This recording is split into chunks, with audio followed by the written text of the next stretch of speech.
my job is to keep everybody on time. And since we're already 20 minutes late, and I see that this is a crowd that is dying to participate, so I'm going to keep everybody on track. So where's my, there's my co-chair. George, you're going to provide the intellectual content, and I'm going to provide the looks and the cowbell. So, well, maybe just a word or two. You know, Christine asked me to chair the session. I confessed to her, I said, well, you know, this is not really an area where I have any expertise. So I had to go and read up. She told me, she said, you're a quick learner. So I went and found books and started learning. And then the first thing I asked myself is it necessary to have policies? I mean, particularly in Hong Kong, I mean, you know, we are proud to have allowed the market mechanism to do its job. So why do we need any government interference? Edward's sitting there. Because one is to make sure Edward can keep his job. Second, I read, is that there are market inefficiencies. For example, subsidized electricity cost.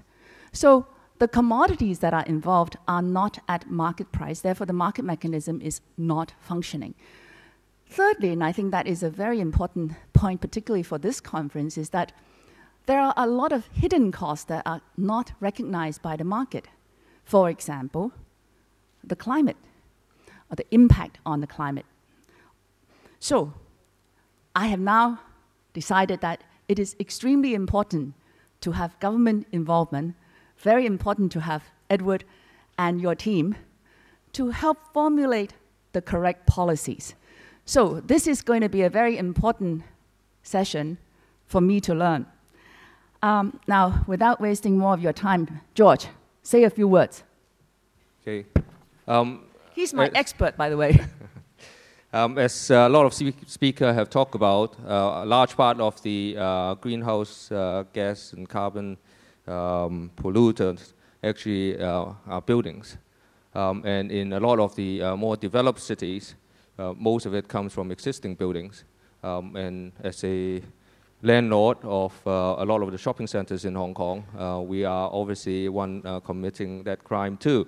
So how we can, through our retrofit and also environmental initiatives, cut down the carbon footprint that we as a landlord contribute to, and also take a leadership position to change how real estate owners, be it commercial landlords or private landlords, to commit to the same initiative, because it is hard to look at it on a short-term basis. It costs money, but then as I joke with some of my colleagues, how much would you pay for the health of your grandchildren?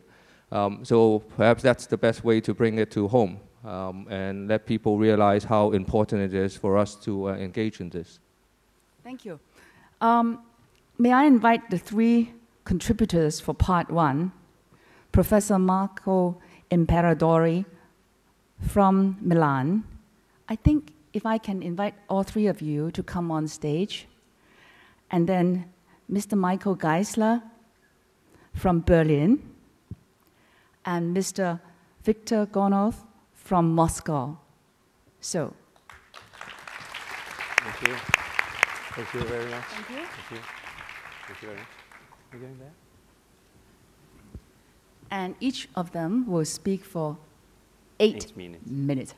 So this is the, how is the slide? Like that? Yes. So hello everybody, I'm very happy to be here. Thank you for all this stunning organization, and this beautiful city for me is not new. I come quite often to Hong Kong. I'm a very good friend of Mr. Rocco Yim. Yesterday we had a dinner together. He's now in the final rush for the West Kowloon. So I'm seeing a city boosting and also boosting into a lot of very new and green interesting things. But let's speak about existing stocks. And my speak is about Smart Eco. It's a research that we have done for the European community. We were partners. So what will building like in 2030 and 30, and especially what will they like, I hope not like that, but, and speaking about existing, this is, of course, a provocation. But this is the research, and the research was very important. As you can see, very important institution of Europe. We are Politecnico di Milano. So the laser should be this one. Okay? So this one, you see MACE. MACE is the project management of the Olympics in London. So, and then we have a lot of stakeholders. We had, because the research finished recently in July and is on the website, Smart Eco. You can see, you can dial, and you can download everything. And the very big problem is about existing things. It's clear, because we have a huge stocks, and so, and the agenda fixed by the EU, which is very famous for this 20-20-20, so 20% reduction of the CO2 before 2020, 20% new reliability on sustainable and renewable energies, and also 20% about the efficiency in engines, etc. But the very interesting thing is that 2020 will be the limit, and 2019 for the public building, and 2020 for every building, for to be nearly zero carbon building. This is the goal of the EU. But this is a picture I shot in Macau, but I could shot in Bangkok, everywhere. So what can we do with this building? Okay, new buildings, okay, we have a lot of strategy, but this is the building. And you can hear my voice, so I'm happy to speak a few minutes because my voice can't stay because of the aircon. And so these buildings are like black holes, energy black holes.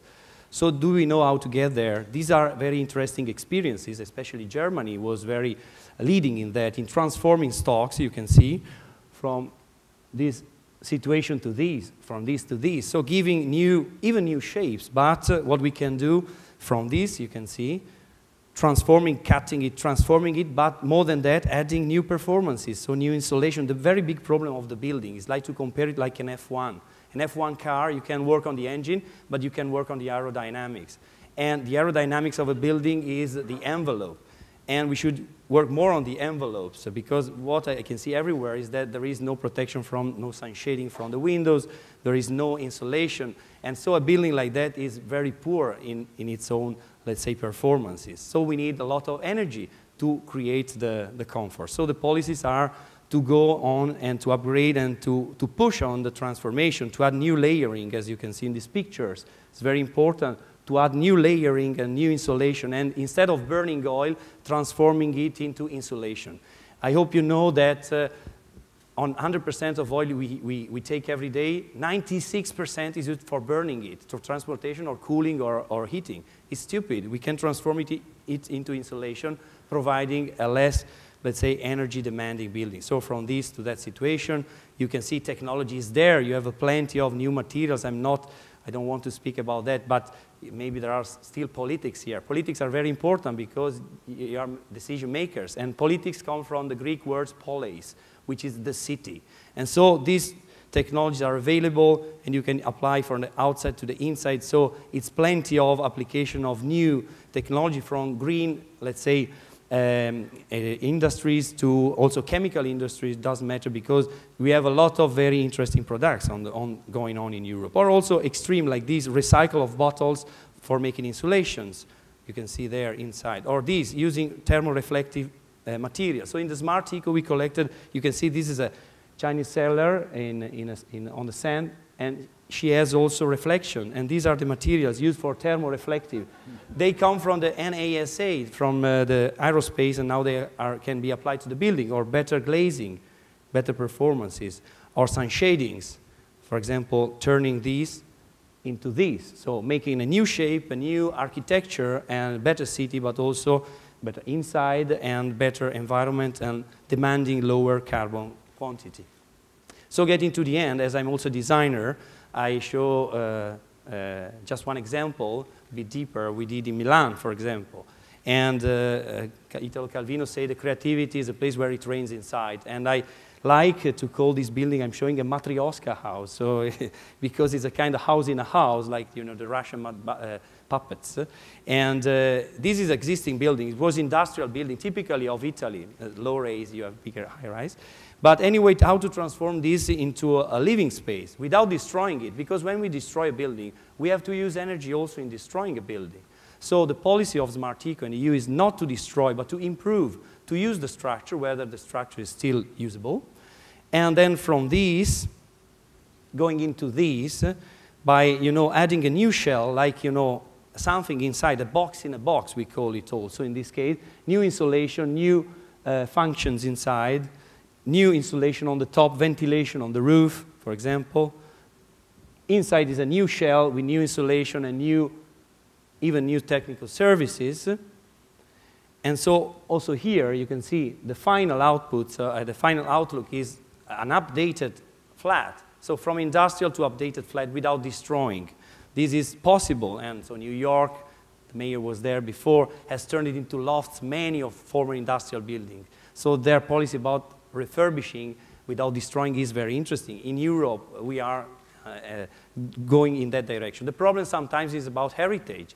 We have a program now since 6 years now with the European Institute of Studies of Macau, and it's called ACE, Architecture, Culture and Environment. And so from Politecnico di Milano, we are coming very, very often to share with the colleagues of Asia about how to improve and preserve heritage. Because buildings, like industrial buildings, are easier to maintain and to transform.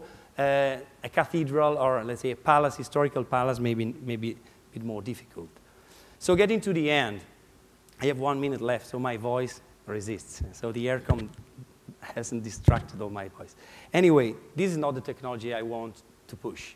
Of course, for these two, let's say, this is not Brad Pitt and he's not George Clooney, but they, thanks to this, they can run like that. But the big engine, and this is not elegant at all. I think this is not the future, and for existing new buildings, whatever, architecture. I think architecture should be like that.